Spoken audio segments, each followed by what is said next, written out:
avec accoutrement bi nga xam ne moom la indi yéen a gis Akon noonu aussi tamit ci stade bi Akon du Sénégal donc je pense que ni. je pense qu'on aperçoit un peu Fadiga. waaw Fadiga en bas voilà.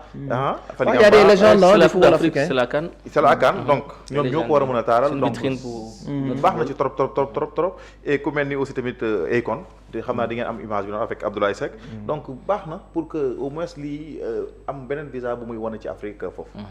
mais c'est vrai que même quand Abidjan bi il était tout le temps dans les tribunes.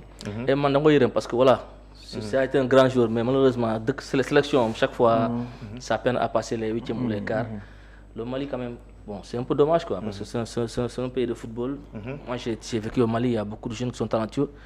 mais chaque fois ça peine à sortir des grandes performances dans la compétition et c'est un peu dommage. en tout cas baax na ci de.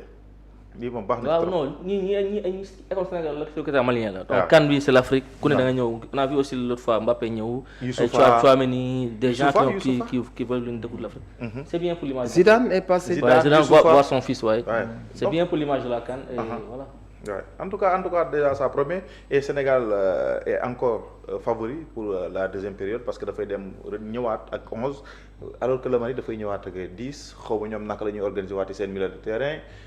ci côté boobu aussi on peut avoir un participant comme ni nga ko waxee pour la bataille au niveau du rond central aussi tamit sur les ailes on peut avoir Ibrahima Mbaye pourquoi pas Nicolas Jackson aussi oui Nicolas ou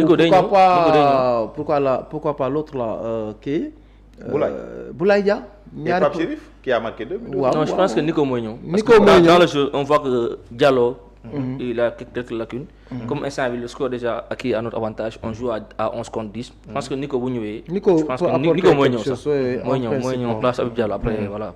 Koulibaly aussi war na xoolaat relance yi muy def waaw Koulibaly n'est pas par moment quand même donc voilà il faut qu'il se rassure un peu.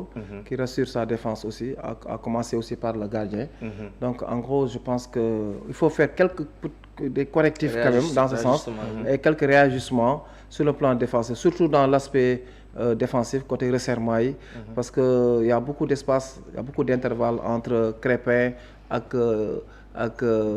comment dirais-je Koulibaly entre El Hadji Malick Diouf ak aussi Niakhaté donc espace yooyu il faut ñu koy réduire woote un peu les milieux de terrain ñu resserrer donc recadrer waat defaat le travail de coulissage donc pour defaraat le bloc sénégalais beaucoup plus compact.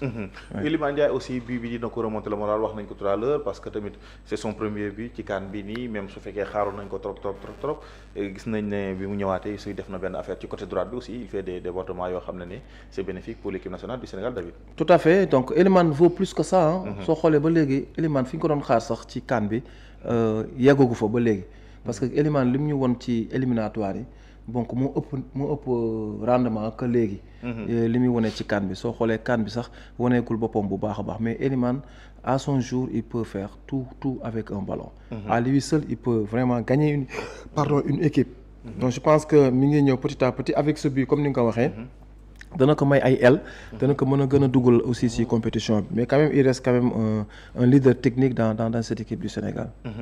Ok, donc donc c'est bon pour la confiance parce que la compétition va réellement commencer en quart de finale. surtout que ce soit face à la Côte d'Ivoire ou l'Égypte. Je pense que foofu la ñuy xaar Sénégal quoi foofu la ñuy xaar Iliman Ndiaye nekk au top foofu la ñuy xaar gars yi quoi sinon Mali moom comme on dit du dossier quoi. On passe l'étape malienne d'abord. Mali dossier non Mali la. je pense que ni Sénégal peut le faire mën nañ dugalaat 2 buts Oui, wax naa la cette équipe du Sénégal vaut au moins par match 3 buts. C'est une équipe qui se procure énormément des occasions incalculables. Donc c'est une équipe qui peut vraiment marquer 2 à 3 buts dans chaque rencontre nag parce que ce ne sont pas les occasions qui manquent. Voilà, maintenant le problème mooy la concrétisation effectivement de ces occasions-là. Voilà, cette vitesse, cette sérénité pour pouvoir marquer des buts, loolu mooy suñu problème.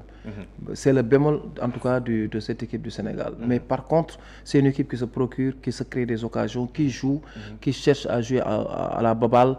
On a une très bonne conservation progressive encore du ballon parce que soo xoolee on perd pas très rapidement le ballon. Quand on est en position possession, toujours on garde le ballon. Si c'est pas bon, on retourne en arrière, préparer Watt ak dans la zone de préparation. Je pense que c'est une équipe jusque-là assez stable. Voilà, sauf que donc des fois dañ ciy boole tuuti rek li ci bokkul. Donc te loolu aussi à ce stade de la compétition c'est pas bon, un petit relâchement. Et je pense qu'en deuxième période dañu war a demaat encore sur la même ce qu'on a terminé en première période. Ñu demaat pour dugal un autre but, pourquoi pas se sécuriser et gagner encore. Voilà. Surtout. Beneen dernière remarque gis naa ni équipe nationale du Sénégal tous les attaquants qui ont joué ont marqué sauf ki nga xam ne ni moo di Boulaye. boo xoolee les attaquants Iliman Ismaïla il a marqué non. Ismaïla oui. Il a marqué, Sadio a marqué, Habib Diallo, Pape Chérif. Boulaye, je pense qu'il a joué qu'un seul match, non? Oui, Boulaye est rentré remplaçant. Seul Boulaye n'a pas marqué. Bon, on espère ça va venir parce que aussi xam nga comme attaquant dañoo bëri 10 xaw ma 8. loolu liggéey bu am solo parce que ñoom ñëppay dugal. Mais keroog bu mu fubalee il a fait un bon match en décrochage, il a beaucoup participé au jeu. Boulaye aussi il est en manque de confiance, que ce soit en club ou en sélection. Mais bon, je pense que ça va venir, c'est un grand joueur.